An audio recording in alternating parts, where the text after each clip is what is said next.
So I grew up we lived in poverty, right? And so there was a lot of gang violence. I had family who were involved in gangs.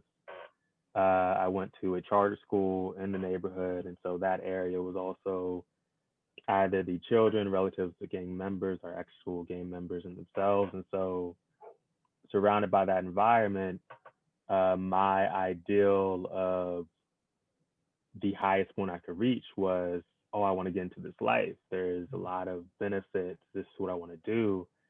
And it got to a certain point to where, like, as a child, I wouldn't have minded risking my life for it. Dying at 18 was something that was just common.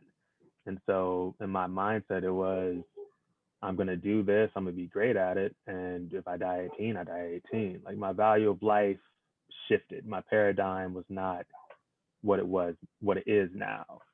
And the reason I say it stopped at 9 was, like, my mom had been struggling with trying to get me out of this life because that's not something she wanted to lose me to.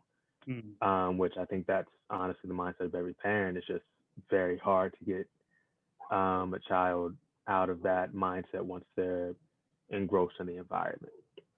But one of the biggest things that happened, it had got to the point she had brought me to a juvenile detention center. And Mm. so she was going to do like they have in America, there was this big show called Scared Straight. I don't know if it's still a thing or not, Yeah. but this is before it became prominent. And so she was going to have me like be there for 3 days, like over the weekend to experience it. And she just brought me there to meet the guard. And the guard, I don't know his name, and I wish I did because I would love to tell him thank you. He scared the life out of me.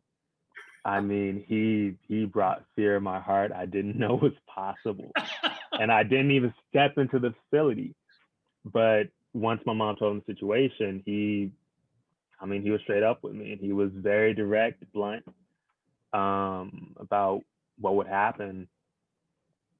And in my mind, that didn't switch my behavior necessarily, but it did set me on a path to get out of that mindset, us, Mhm. out of the situation you're in. And Odyssey's marketing point wasn't necessarily academics, though they thrive heavily in that, and it's really challenging. Their main push and the thing that they focused on, despite all the other things that get talked about, was community. Mm. I remember I shadowed a guy called Jacob Gunn. He's graduated now.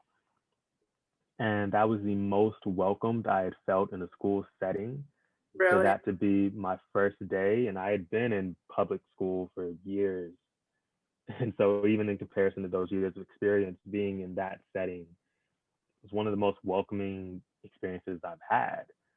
And so, in my first introduction, the main difference that probably pushed me to even attend was that what they valued was different from any other school in the city, and I believe still is. It was community. It is community. Hmm. And so that's what pushed me to go there. And even furthering on to where I'm at now, I would have never gotten into any type of speaking if it wasn't for Sean Beckett. He left the school last year to do graduate studies at Boston U. Um, but he's the one who pushed me. It was in a brain sciences class that Okay. he pushed me to do a speech. And then that next semester, he said, James, you have to do spoken word, get into it. Showed me all these different artists, Carvis Lasant, Joshua Bennett, and I just fell in love with it. And as he saw I began to get more interested into it, he kept pushing it, and just made it a fun experience to where I wanted to pursue it. And I did.